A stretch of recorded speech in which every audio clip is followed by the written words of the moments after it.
Congratulations, class of 2020, you did it. On behalf of everybody at Xavier, let me extend my congratulations and to let you know how proud of you we are for everything that you've become and everything that you've accomplished. My name is Eutsler, and I'm a teaching professor in the Department of Marketing in the Williams College of Business. Though this pandemic has hit and it's changed the end of the semester, it's probably not the way you wanted to end your senior year. It's not the way I wanted to end my semester either. I know that you're probably thinking that you're part of the most least vulnerable populations, yet you've been asked to give up arguably the most. On behalf of the faculty, the staff, the administration, your neighbors, your grandparents, your bosses, thank you for everything that you've given up to keep us safe. We really appreciate you living out those Jesuit values. Now, while the pandemic has hit us, and it's not the greatest circumstances, there are good things that have come out of this. We've learned new things. Many of you have told me stories about picking up new hobbies. You're baking, you're reading, you're teaching your younger brother to play lacrosse in the backyard. We found new ways to learn online. And many of you have told me that you found time to reflect about the kind of things that are important to you.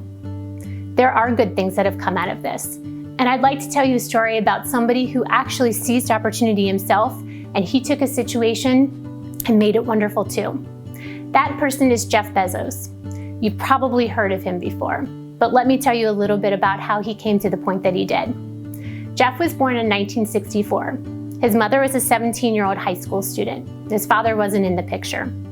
After his father adopted him at age 4, the family moved to Texas, and then they moved to Florida.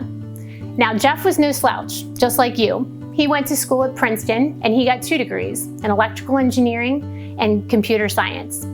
After college, he got several lucrative offers, but he decided to go work for a small company. And there, he became the youngest vice president at age 30. That's not too shabby. So at age 30, he's vice president of a company, married to a beautiful person, has title and a life that many people would envy. Yet what he did was surprising. He actually read an article, and in that article it said that the internet, something that most people didn't know about, was growing at 2,300% a year. Now, in Jeff's words, 2,300% growth, that's not something that happens outside of a petri dish. So what did he do? He told his boss that he wanted to quit his job. He wanted to start an online bookstore. And like most people, the response was, an online bookstore? I don't understand. What's the internet? But Jeff believed in himself. So he packed up his wife, he quit his good job, and he moved out to Seattle. When he got to Seattle, he borrowed $300,000 from his parents and started his bookstore in the garage. That first year, Amazon had $500,000 in revenue.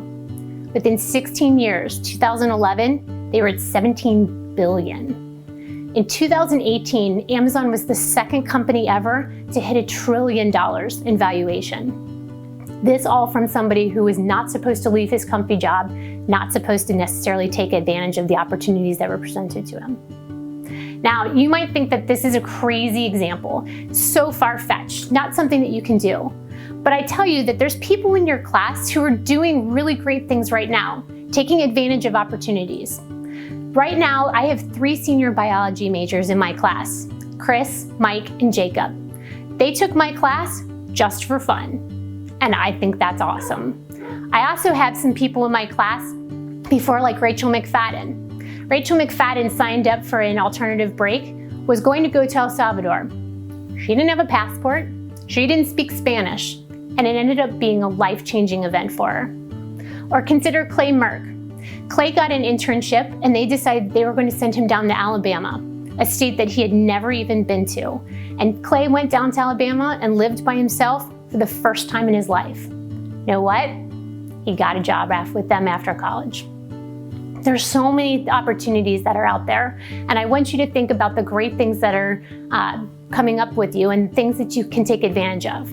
Maybe after graduation, you'll be a resident someday, and you'll be talking to an attending physician, and that person will say, you know what, I'm not sure about this patient care.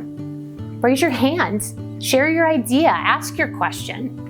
Or maybe you're going to be a 7th grade teacher and you think it would be awesome to take your class on an experiential learning trip over the summer. Apply for a grant, go do it. Or maybe you're where I was 20 years ago in your second semester of your senior year and deciding, you know what, I don't think I want to be what I majored in. It's not too late. It's not even late at all. You haven't even started yet. Take a left turn. Go do something great. Go to law school. Start a home bakery. Move to Belgium. It doesn't matter.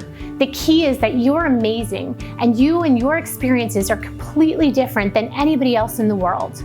You now have a shiny new degree from Xavier University. It proves that you're smart and capable. Xavier has prepared you to be great. Your parents have prepared you to be great. Go out, and when opportunity comes, seize the opportunity to be great. I want you to go out and make choices. Raise your hand, trust yourself, bet on yourself to be amazing. Addie Smythe came up to me before class started this semester, and she told me that she had me as her professor her very first semester at Xavier, and now she was having me as her professor in her last. I came to Xavier 4 years ago. My first day of class was with Megan Lufred. I was probably feeling the exact same things that she was as a first-year student. A mix of excited and hopeful and really nervous. At least I was really nervous. I was only slightly more calm by the time I hit Tommy McConville's class later that afternoon. What's special about you and I, and why I really feel that you're my graduating class, is that your first week at Xavier was my first week at Xavier. We have made this entire journey together. And while you have left your imprint at Xavier, and it's not the same as when you came 4 years ago, I can tell you for sure that it's a better place. And I'm not the same person that I was 4 years ago. You've made me better too. Class of 2020, congratulations. I wish you lots of success, I wish you lots of luck, and I wish you lots of joy. Go set the world on fire.